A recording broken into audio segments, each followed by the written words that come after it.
It's my pleasure to have Dr. Lanier Holt with us. He's an assistant professor in the School of Communication at The Ohio State University.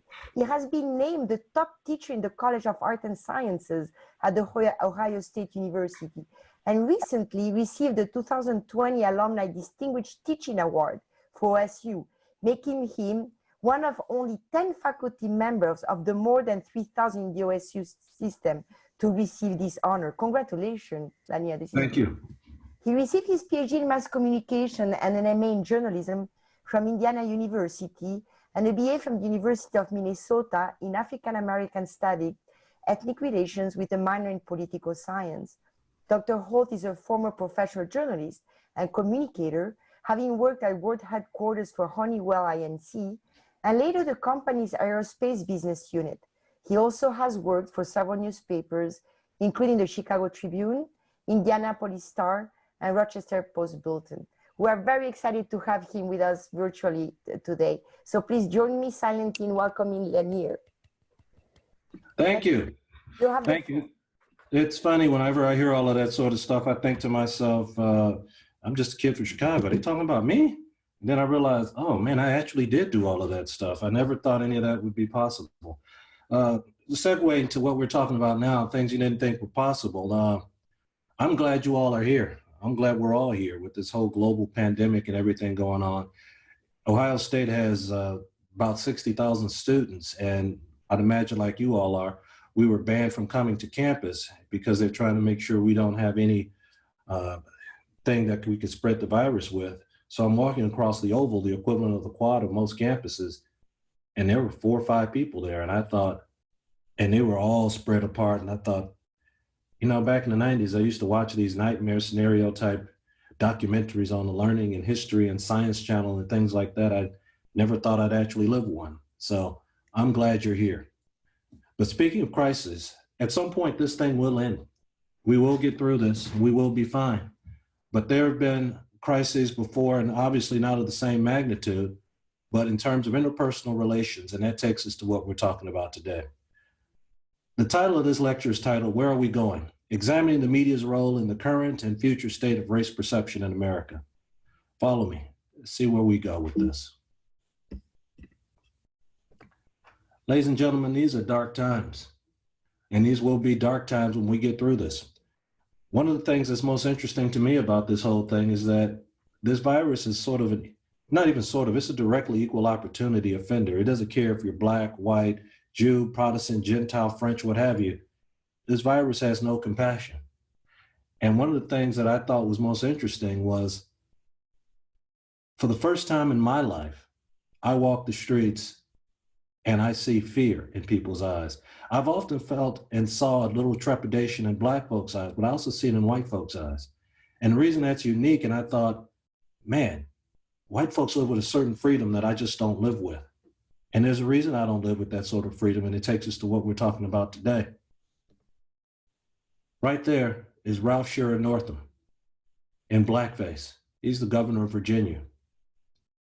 Maryland lawmaker apologizes for calling, and there'll be some language you hear in here that you'll find offensive, calling a district in her county a nigger district. In fact, a newspaper reporter for the Democrat reporter in Alabama said, you know, the Ku Klux Klan needs to return and clean out DC, talking about the diversity and a number of Democratic lawmakers who support issues of cultural diversity. In fact, the First Lady of Virginia, while teaching black kids about slavery, decided to give them some cotton and imagine that they were actually slaves. That's the First Lady. Meanwhile, there's a rise in white supremacy groups. They're at a 20-year high as of 2009. Keep in mind, at some point in American history, blacks were getting lynched at a rate of about once a week in the 1920s, especially in states like Mississippi.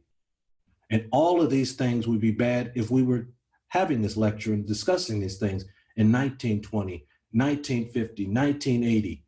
But we're not talking about this in that time. We're talking about this in 2020. And all of these issues and all of these things are repugnant. And all of them happened during Black History Month in February 2019. Going back to the bottom left-hand corner, rise in white supremacy hitting a 20-year high. Let's show you the map from 2019. This is a map with each dot representing the hate groups in the United States of America. You could see Wisconsin, fortunately, right in the center. You don't see one in Madison, but you see one in Wisconsin. It looks like you see one in Racine. You see one up by Green Bay. You see them in the Twin Cities. You see them all over the place. They're in almost every state in the union. And they're plentiful. Right now, there's more than 1,000 hate groups in the United States. That averages out to more than 20 per state. And it's not just the hate groups that we know about. It's the hate that we actually see. And one of the reasons I talk about the fact that it's funny that I see trepidation in people who aren't Black walking the street, because I often feel a certain sense of unease, despite the fact that, yeah, I've worked at corporate headquarters for Fortune 5, despite the fact that right now I'm a Black guy wearing a sweater vest with 3 college degrees. When I'm not dressed like this, I'm just another Black guy walking the street. And being Black and male, and especially being Black male and large, has consequences, and it causes fear, as Mike Brown found out the unfortunate way he did. And there have been protests. You can go back to the civil rights movement. You can go back ever since Blacks came here in 1619. This man's punishment for selling loose cigarettes, being choked out, broad daylight, not in Mississippi, not in Alabama, not in the Deep South. That's in New York City. Freddie Gray. Walter Scott, shot while running away from the police officer. Police officer in this picture actually put out a police report saying he feared for his life, that there was a problem, that he was in jeopardy. If you look at Mike Brown, if you look at Walter Scott, if you look at all of these cases, you see that there were no charges because the police officer feared for their lives. The only person in this who even faced charges, and this was only after the video came forward from someone who actually took it in the upper right-hand corner, is Walter Scott. And even then, the reason why this video saw the light of day is because the person who shot it said he didn't feel comfortable giving it to the police because he thought it would disappear, because previously, even this police officer faced no charges. But the thing that I want to bring your attention to is the last 4 lines in this slide. Feared for their lives. This always strikes me and makes me wonder, why in the world would police officers who have training, guns, baton, backup, car, why would they fear for their lives when they encounter someone who looks like me?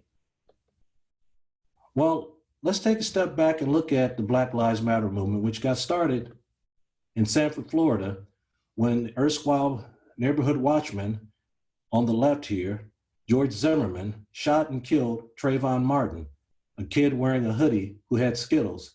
And he said during that time, these people always seem to get away with it. One of the things that started the Black Lives Movement is people said things might have been different if the roles were reversed and Trayvon Martin was a cute little white kid and George Zimmerman was a large, hulking Black man. Which takes me to my research. What, if anything, and this is the central question, can be done to change race perceptions? Why do people look specifically at Black folks and fear for their lives? Well, I view my research as sort of an outgrowth of the civil rights movement in modern times. If you look at this picture, it just goes to show you the fear of Black folks. I believe this picture won a Pulitzer. This is, I believe, at the Mike Brown protest. This is not quite right. You see a woman giving these people a cake. There it is. She too was perceived as a threat. Yeah, they took her into custody. Well, my research examines media effects and race perceptions in several contexts, including journalism, social media, social psych, and health communication. Which of course begs the question, why are media so important? Well, the reason is media are pervasive. In fact, very little of what people know about the world comes from their firsthand experience. Increasingly, what makes up the difference between what people actually experience and what they think about the world is media messages. In essence, it's not what you experience in reality that shapes your perception of the world. It's how the media influence what you actually think about the issue, oftentimes more so than what you actually experience. Now, there are a lot of different racial groups in America. America likes to pride itself as a melting pot, as, you know, everyone, bring me your poor, your tired, your huddled masses yearning to be free. The whole concept being, once you come here, you're Americans. That's garbage, that's BS, it's always been. America's original sin is slavery. In fact, African Americans, despite everything that people talk about with regard to, well, the Polish people came here and they found their way. Japanese came here, they had internment camps, they made their way. Every group has come here. Well, Fegan almost 10 years ago, basically summarized, said, you know, despite everything, African Americans have remained calcified on the lowest rung of the racial hierarchy. In the United States, despite what Dietrich was saying in our little joke, what we were saying about baseball in the United States being a sport where people swing and miss, what baseball has always been known as is America's pastime. And I've often told people, yeah, it's not, for a couple of reasons. One, more people watch football in the United States than watch basketball. Than watch baseball. But the reason people often say it's America's pastime is because it mirrors America in that, you know, we had desegregation and Jackie Robinson integrated baseball on April 15th, 1942. Things change. And I said, you know what is really, if you were using that as your rubric to determine what America is like, America's pastime actually is? The heavyweight division of boxing.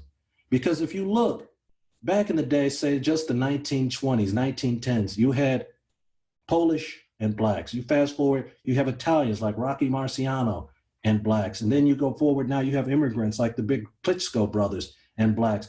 No matter what group you have in the heavyweight division, which is the penultimate division of boxing, you always had some group that's marginalized, but you've always had black folks. And I bring that up in the context of most people wouldn't choose to get hit in the head to make money. In order to do that, you must have almost no options. Blacks have always been there. In fact, blacks are the only group by law who were supposed to be there. Blacks, when we first came to the were brought to the United States, there's only two groups in America that aren't immigrants, Native Americans and blacks. We didn't choose to come here. We were brought here. And we were brought here as a people, my ancestors. My father was born in 1938. His grandfather was a slave. That's how close it is. Blacks were brought here to work till death. And what counted is only 3/5 of a person, only for the sake of taxation. And other racial groups have eventually been de facto became white. Italians aren't Italians. Polish people aren't Polish. All of these people are basically de facto white. The days of saying no Irish allowed here are gone. Black folks still stand out. In fact, Srivi Ramasubramanian down at Texas A&M did research on trying to figure out how to change people's opinions using media messages.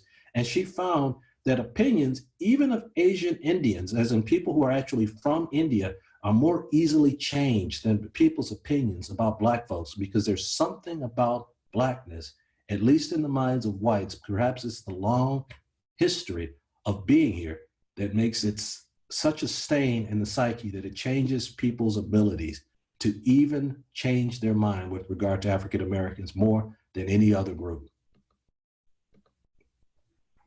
And also, one of the reasons I study media effects with regard to race, and specifically black folks, is media, the foremost primer of perception. And what you get if you watch media is that more than likely, almost all the news that you see about African Americans are negative. A study back in 2000 by Entman and Rojecki said, if you just watch local news, you were from somewhere else and you didn't know anything about the United States, you get the impression that African Americans or people of color are just here to whine and only need help. That's the only time you ever hear about them. And some other researchers have found from watching television, what you eventually get is that crime is committed by black folks. And the crimes that are committed aren't embezzling, aren't white collar crimes. They're the sort of crimes that terrify you, usually violent, and is committed by non-white males. But this presents a complex picture. in that some researchers, specifically Professor Appiah, I believe he's the only one I've seen who's found this, but he publishes a lot in Race and Media, show no racial preference in their media selections, which is only Black folks watch media and have some effect based on what they see in terms of race. Some other researchers, almost every other researcher, Dixon, Mary Beth Oliver, Srivi, et cetera, has found that there is a dichotomy in terms of what whites think of Blacks after watching the news as opposed to whites watching any other group. But research out of social psychologists found, you know, some whites actually have a more positive view of African Americans than they do other whites. There are some white folks who might be, if you want to use the term which really doesn't exist, but we'll talk about it just for the sake of argument, reverse racist. There are some white folks who are reverse racist in the opposite direction. Isn't Black folks disliking white folks? There are some white people who some of their best friends are Black, almost all of their Black friends are Black. They actually like Black people more than they like other white people. But other researchers found, you know, this is why I say it's a complex picture. What this really is we might be seeing that whites are very cavalier. They're very savvy. What they do is they social tune. They have learned a long time ago that being outright racist is not acceptable. So consequently, when asked their opinion, they give social desirability answers. They give answers to hide their racial beliefs because they know being an outright bigot or racist is frowned upon, and they don't want to be portrayed as such. So this presents an intellectual quandary on racial perception, because as many as 1 in 2 whites have negative opinions about Black folks. And America is a nation of whites, as we talked about, according to Emin and Rojecki, just from watching the news, in which people of color, especially Black folks, interrupt mainly to cause problems or when they need help. So those are the negatives, but there's also some positives. Some studies, the research from Appiah finds that only Black folks show racial preferences. And realistically speaking, I'd imagine some of you are shaking your head thinking, well, I'm not racist. Well, research also shows that. Not all whites are racist. Best proof of that is the Obama election. People try to act as if Black folks elected Barack Obama. And yes, almost every Black person voted for Barack Obama who cared enough to vote. But realistically, we're only 13% of the population. As we saw in the 2016 election, if every Black person votes for one person, it doesn't actually swing the election. The only way Barack Obama could win is if he got a huge percentage of the white vote, and he won twice. So not all whites are racist, which of course presents the reality that Wittenbrink out of social psych and his colleagues realized, which is whites' racial views is best characterized as multifaceted. So what is my unique contribution to this argument? Well, I did a study that was published in Media Psychology titled, Why Did You Think That Way? I looked at the implicit attitudes. Basically, what are the things that people bring to the table long before they encounter news that influence their perception of media messages? And when I say implicit, these are the things that you actually think, but you don't actually tell. And this study examined the role pre-existing attitudes and motivations played in people's behavior. And to measure their implicit attitudes, and I'll talk about this a little bit in a second, I used a test called the Personal Implicit Association Test. There's an implicit association test where they measure your implicit attitudes in terms of what do you think about whites? What do you think about Blacks? The implicit association test just sort of asks sort of third person sort of stuff. People perceive it as, what do you think people think? The personal implicit association is specifically asked, what do you think about this group, this topic, etc.? The theoretical basis is framing. Entman talked about framing as making some aspect of reality more salient in order to promote a particular definition, interpretation, evaluation, or recommendation for what should be done. And I looked at the two main ways in which framing is looked at, episodic and thematic. For some reason, I don't know if Dietram has this reality as well. My students always have an issue trying to differentiate between the two. The best way to describe it, in case you haven't, for whatever reason, don't know, and I can't imagine if you have Dietram as your professor, you don't know the difference between episodic and thematic. Episodic, snapshot. Thematic, tells you the full picture, gives you a theme. I always use brutal examples to help my students comprehend stuff. As I said, and I'll use Dietram as an example since I know he's here.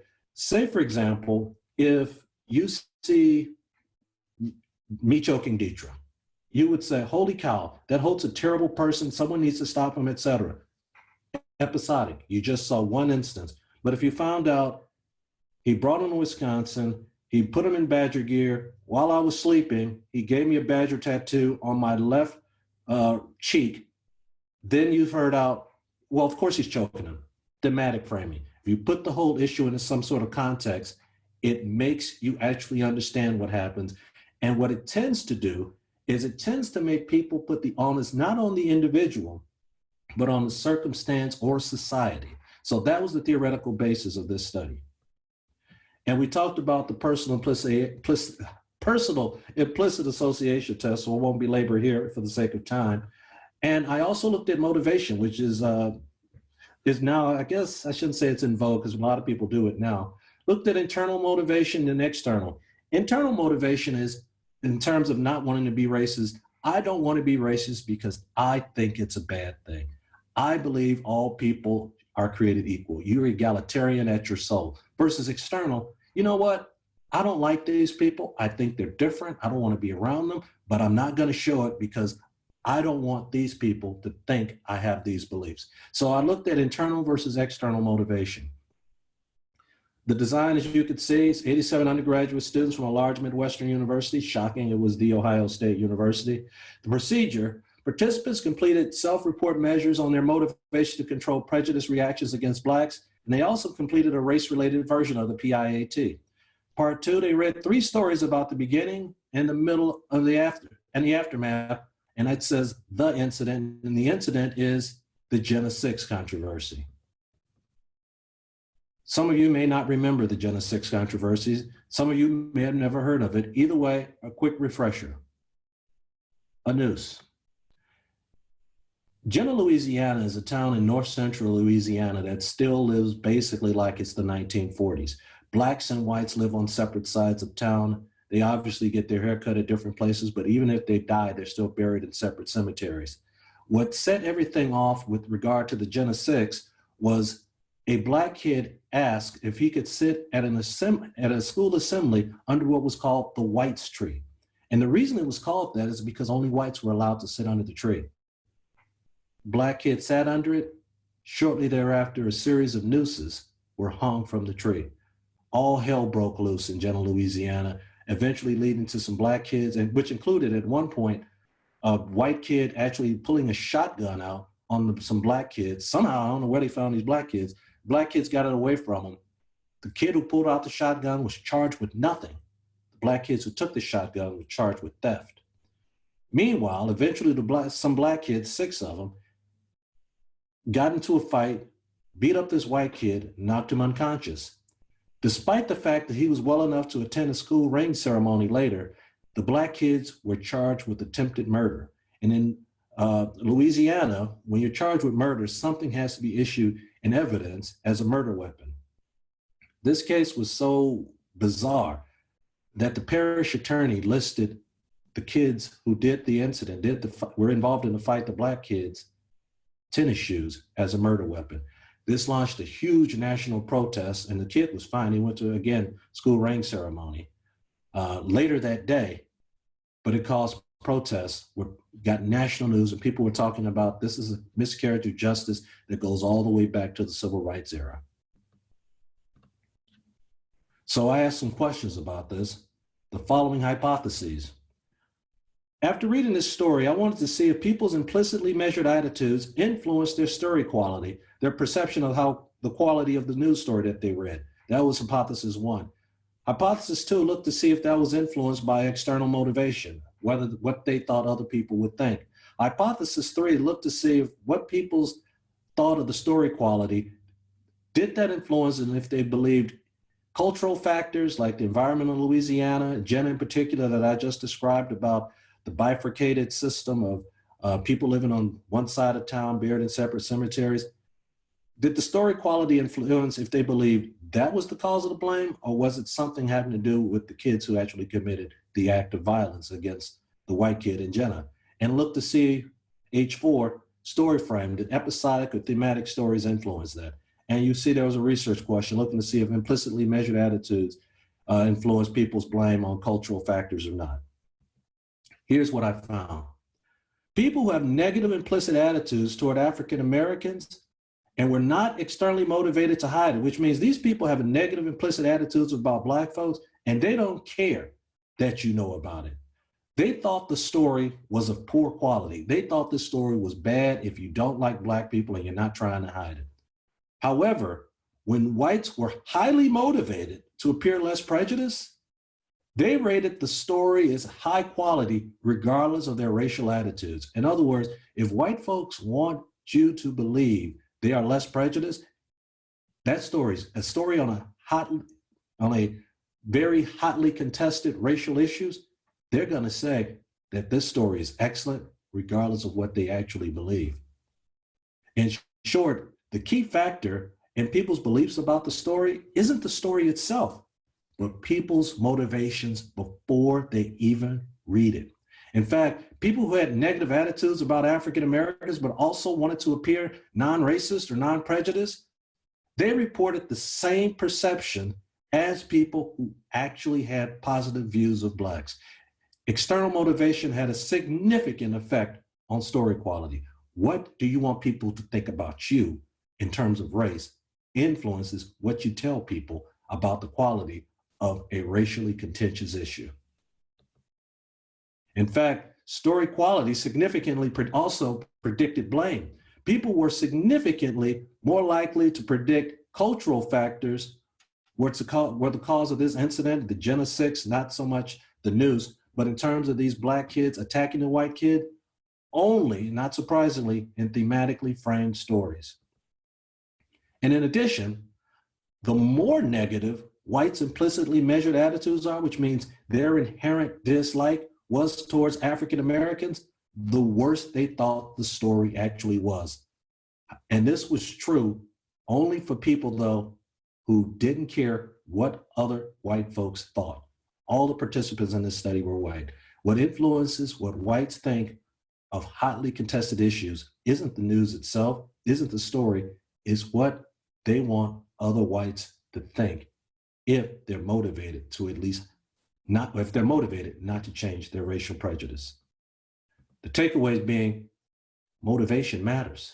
In fact, to my point that I was talking about earlier that Wittenbrink talked about with multifaceted racial beliefs, whites tend to social tune. In fact, they're so sophisticated that when it is in their interest to do so, whites can appear as egalitarian, as non-racist as anyone else, even people who actually like folks, when it comes to giving their evaluation of news stories, when they're motivated to do so.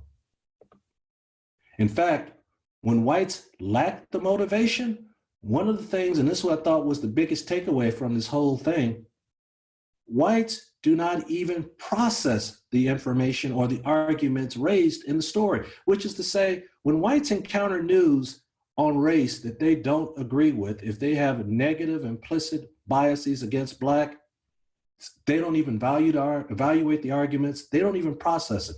They just dismiss it out of hand. This could be the beginning of what is becoming colloquial parlance, fake news. But media messages matter, but they mainly matter in thematically framed stories. If you just say this instance happened without putting it into context, people will tend to have very little or no effect other than just what the media actually tell them. People look at thematically framed stories a lot differently, especially when it comes to race. Which of course begs the question, is there anything that can be done?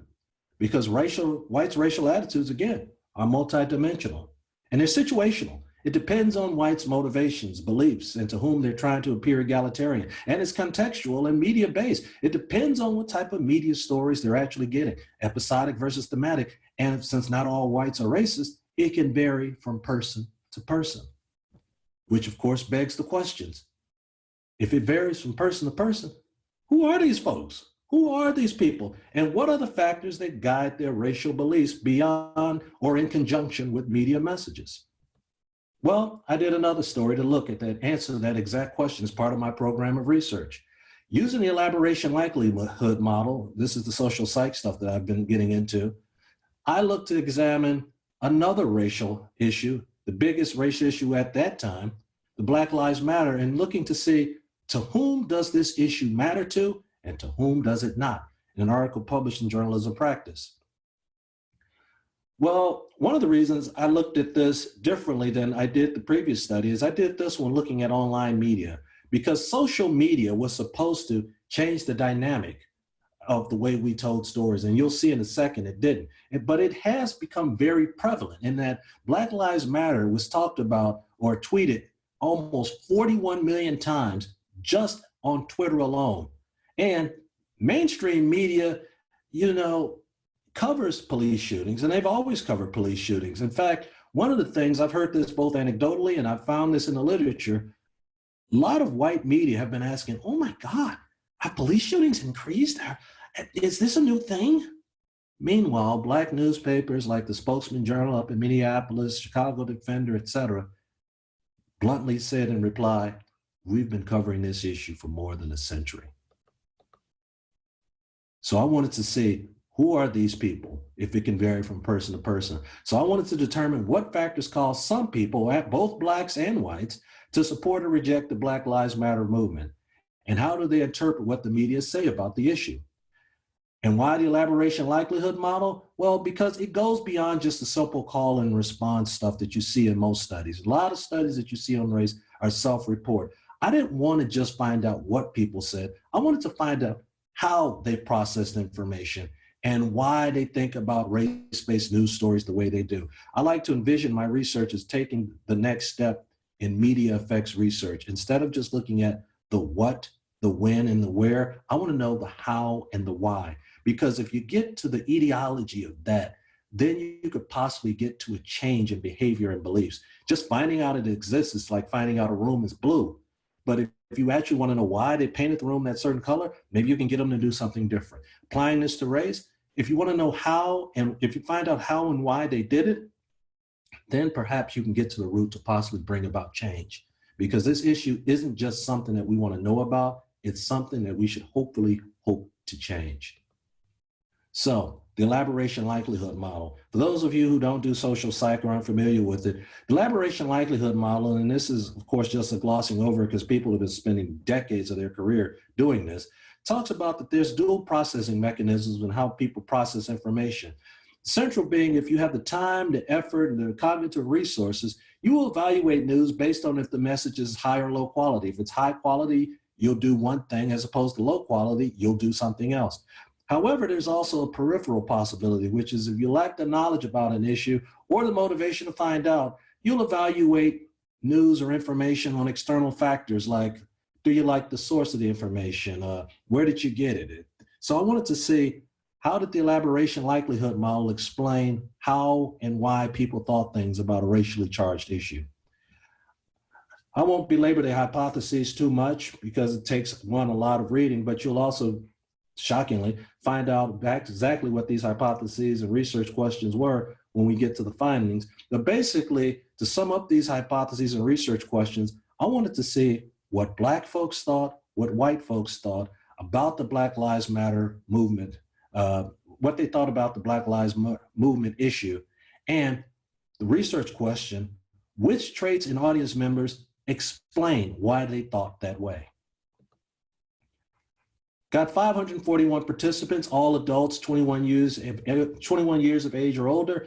The stimuli were 2 op-ed columns in which study participants were told were written either by an African-American or a white college professor or an African-American or white high school senior, all of whom support Black Lives Matter.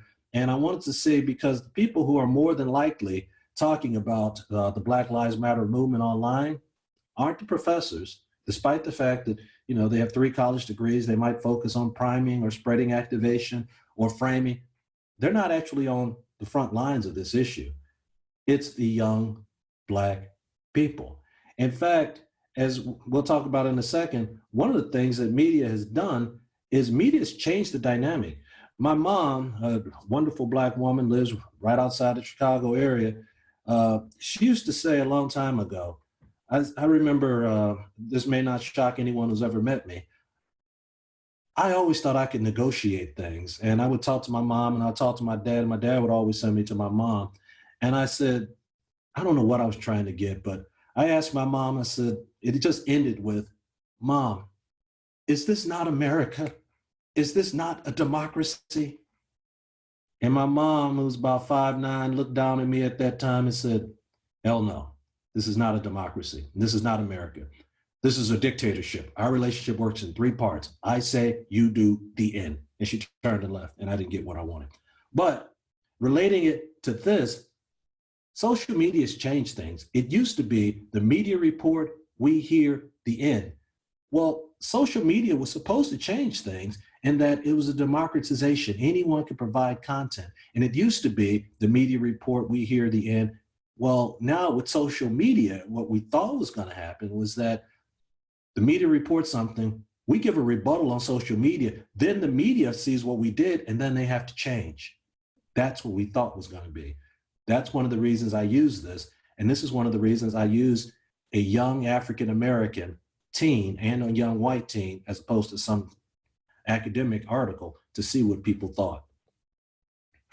The scales I used were social dominance orientation and equal opportunity questionnaire, and of course, opinions about Black Lives Matter. Now, here are the results. What I found, unsurprisingly, was racial attitudes about Black Lives Matter were fractured along racial lines. African Americans, of course, had a more positive view of Black Lives Matter than white. And so if you could see from the significance, that was highly significant. Usually you don't write it out that far, but I just had to, because I personally have never had a significance to that level. But what was surprising to me wasn't just that Blacks had a more positive opinion of Black Lives Matter than whites. It was how much more positive the view of the Black Lives Matter movement was for Blacks than it was for whites. In fact, 72% of Blacks supported Black Lives Matter compared to just 39% of whites.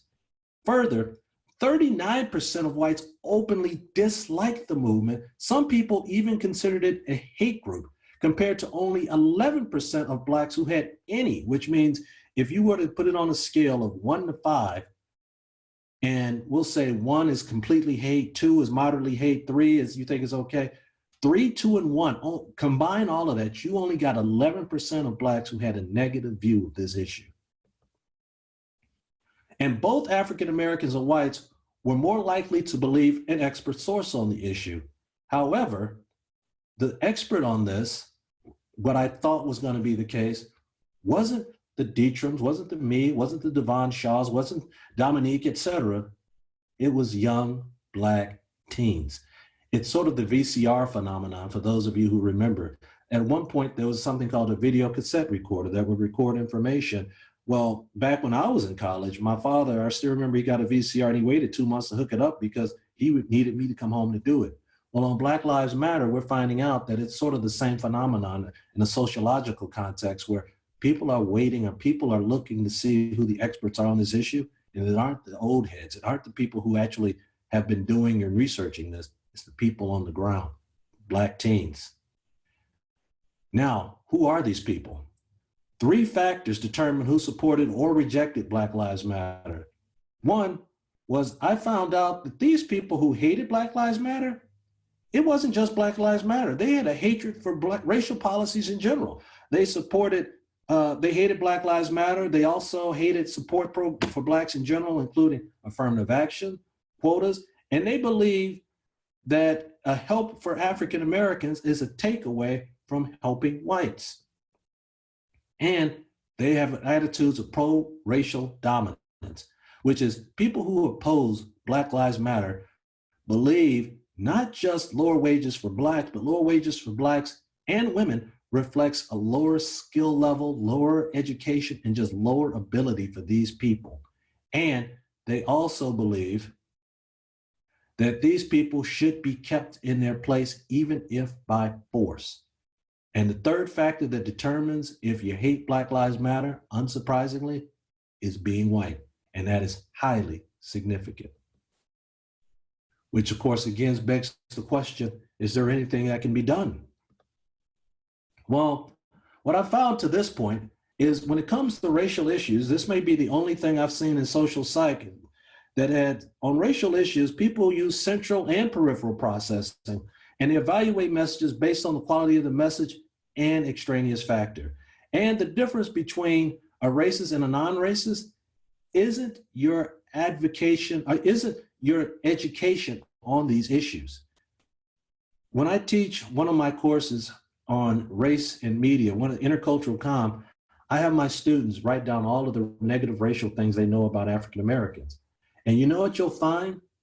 Black people in particular know more negative racial stereotypes than white people do about Black folks. You'll hear all of them. You hear nigger, spick, jig, jigaboo, coon, all this sort of stuff. The difference between a racist, and obviously most Black folks, almost all Black folks, aren't racist against Black folks. Point being is the difference, even in white folks and Black folks, between a racist and a non-racist is not your knowledge of racism. It's your endorsement. It's whether you believe the things that people say, the people hear, and when you evaluate those claims, you actually believe them. And thus, who are those people who hate Black Lives Matter, who don't even evaluate the claims and racially charged issues? There are people who have a strong orientation towards social dominance. These are people who believe there's a hierarchy of race, and their race, in particular, whites, should be on top, and that minorities, be you Black, be you Hispanic, you are a lesser person, you are a lesser group, and you should not get out of your place. These people are also modern racists. Modern racists are people that they won't outright come out and tell you they're racist because it's come out of favor. These are people who believe that Blacks are moving too far, too fast, etc. They should take more time, but they don't openly tell you because it's frowned upon. And these people more than likely are white. So is there anything that can be done? Possibly. Because if people learn from the media and media cultivate large swaths of the population regarding what they should think, then maybe we could use media to change people's perception. Because one of the things we found, and I kept using the disclaimer regarding social media that it should do this, it should do that. Well, it hasn't. Because what we found is that people tend to cluster into like-minded groups, even in social media. If you look, and there was a study done in 2014 by Ingraham that found 75% of whites, when they go on social media, have 0 Black friends, which means of the group that you actually choose to have, your group, not the ones that, you know, we went to school together or at University of Texas and we have a lot of Hispanic, et cetera, et cetera. When you get online and you pick your own group, 75% of whites out of 100 have no Black friends. 25% only have 1 Black friend in 100. You can even do the study yourself. If you go on your Facebook page and you have 1,400 friends, if you take away the ones that you say met at Wisconsin, if you don't have 14 Black friends or 14 non-white friends, you're in that group. Well, Blacks aren't that much better. Blacks only have 8 out of 100 friends who are white on social media, which sounds like, woohoo, kumbaya, go Black folks. 72%, more than 70% of the country right now is not Black.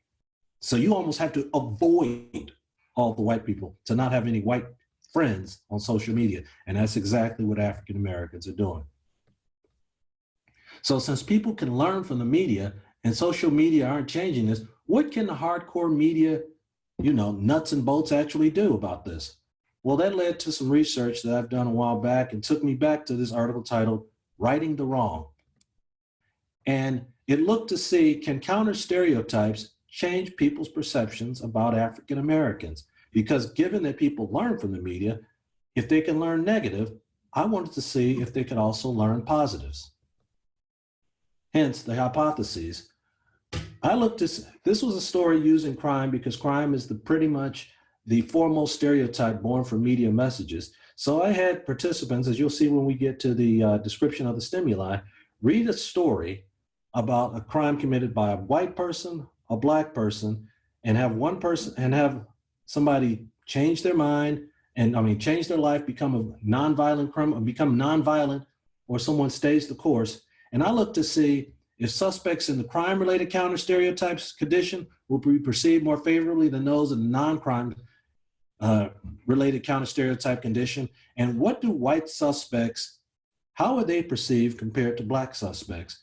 And how are they perceived when people change their lives around? It's a factorial design experiment. Race of suspect by type of counter stereotype, whether it's crime related, non-crime related, and of course no counter stereotype, and 150 college students. This was done at Indiana.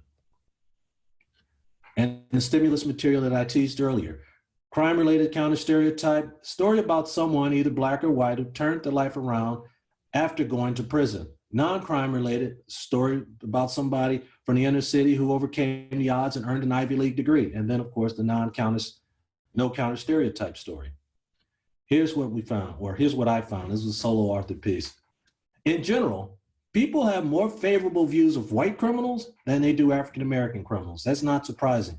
There's something called the black criminal stereotype, which shows that when committing the same crime, black suspects are perceived to be more likely to be violent, to reoffend, and deserve stiffer punishments up to and including the death penalty. So that wasn't that surprising.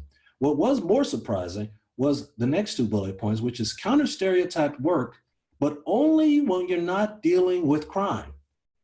When it comes to crime, people think that criminals don't change, be they black or white. Consequently, what people are most afraid of when they think about black folks isn't so much just black folks. What they're most afraid of is how blacks and criminality seem to be hemmed together, so they're one and the same, in as much as crime is almost seen as sort of an inherent trait of blackness. That's what people are more afraid of, as opposed to just black people. So is there anything that can be done? Thus far, this is what we know about media effects and race. Counter stereotypes, that we learned from this study, do work well on altering perceptions, but not perceptions of criminals. But again, the problem is almost everything you hear about black folks has to do with crime, if it's not dealing with sports. And when the media prime or discuss crime, even college students, and this is one of the problems with media, even college students who are perceived as being the most egalitarian and as being the most diverse place, for those of you who are in college, that you'll ever live, the most diverse place you'll ever be, even college students have a hard time changing their beliefs, even when somebody turns their life around for the good. Which is where I'm at right now.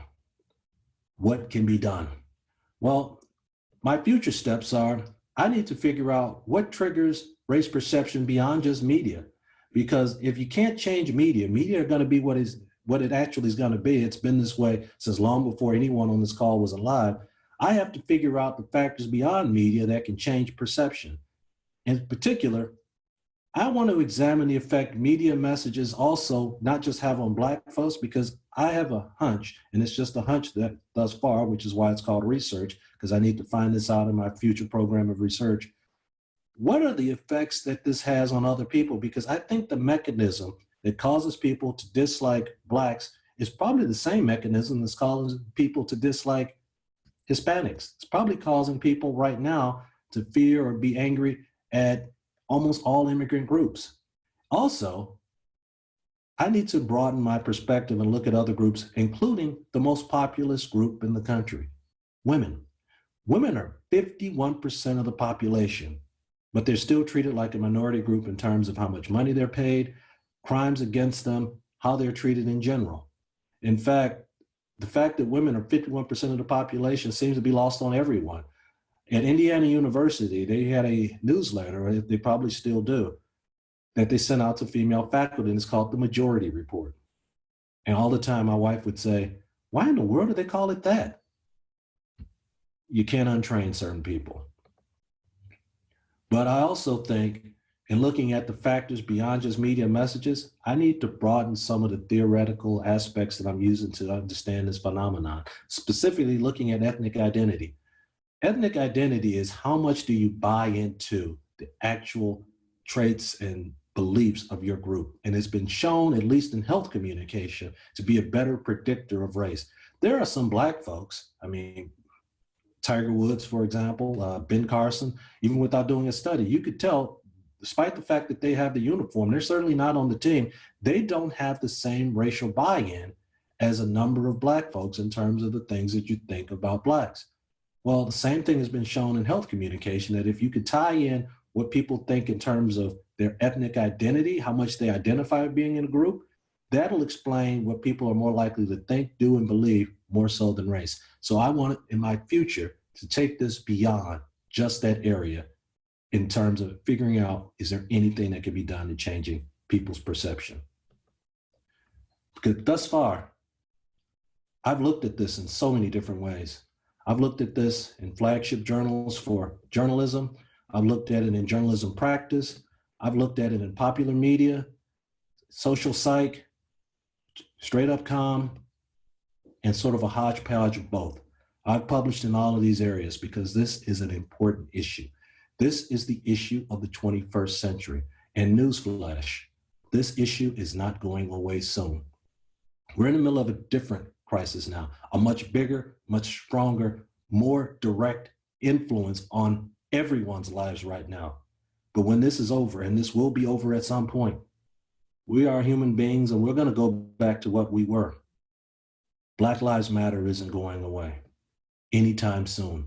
And it was literally at the forefront before we went under this quarantine all over the country. What you're seeing is Governor DeSantis in Florida. This is a man who literally had ape sounds and said to his constituents, don't you monkey this up, had ape sounds robocalled to people who might vote while going against a Black guy in the state of Florida. And he won the state of Florida's gubernatorial election. And speaking of elections, November's coming up, and this issue isn't going away soon. This issue isn't just an academic one, and it's not just important to me because I'm Black. It's important to us as Americans because we have to move ahead. And more 2020 Democrats are calling Trump a white supremacist, and they're voting that way. This is an issue. If we're going to move forward to the greatness that America claims that it is imbued with, we can't do it with a good percentage of the population pulling against another. And we need to figure out how to overcome this. And when I say they're voting this way, here's the results of the 2020 election based on race. Almost everyone who wasn't Black voted against Trump, and he still won, which is why I said people thought Obama won because he got the Black vote. It wouldn't have mattered. We are more bifurcated on race today than we've probably been on any time in the last 50 years. And we're seeing that in terms of politics, and we're seeing it in terms of attitudes on race. I also at Ohio State have my own mentoring group called The Howl, which stands for the Holt Official Watch List, where I'm trying to mentor women and students of color to get to the next level in their education and try to get them to go to graduate school or try to get them good positions once they get out. It's been very successful. Since 2015, I've had almost 30 students go to graduate schools and places like UCLA, at law school, at University of Chicago. Some went to Ohio State. But the slogan that I put together for that group also applies to us when it comes to race relations and making this a better place for all Americans. If not us, who will make this change? And if not now and not here, where? And if not now, when? Now is the time for you, for me, for us to do things. Because lo and behold, we are the leaders of the future. Less than 4 in 10 Americans get a college degree, which blows my mind. It's never been over 40%. We are the people who are going to be the thinkers, the decision makers, the people who can make a difference. If we want America to live up to what it has to be and what we want it to be, and not just for us while we're here, but for our kids and the people behind us, now is the time. Because this issue isn't going anywhere anytime soon. Tatiana Jefferson, as you know, she was playing a video game with her nephew. She was shot through the head, and they actually went to trial. Speaking of things that shouldn't go to trial, Amber Geiger. This is the white woman who went into a wrong apartment, despite the fact that it had a bright red carpet, went in, saw a Black guy, shot him in the head while he had ice cream. Think of the testicular fortitude it takes to have gone into the wrong place, pulled out a gun, shot someone to even think, you know what, I have a chance of winning this. The only way you would do this is if you think there's something inherent in what you have that makes you innocent and the person you shot and making them guilty.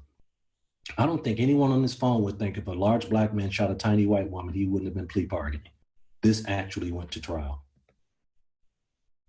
And you remember our former candidate from Indiana, when they said he had no clue about black folks?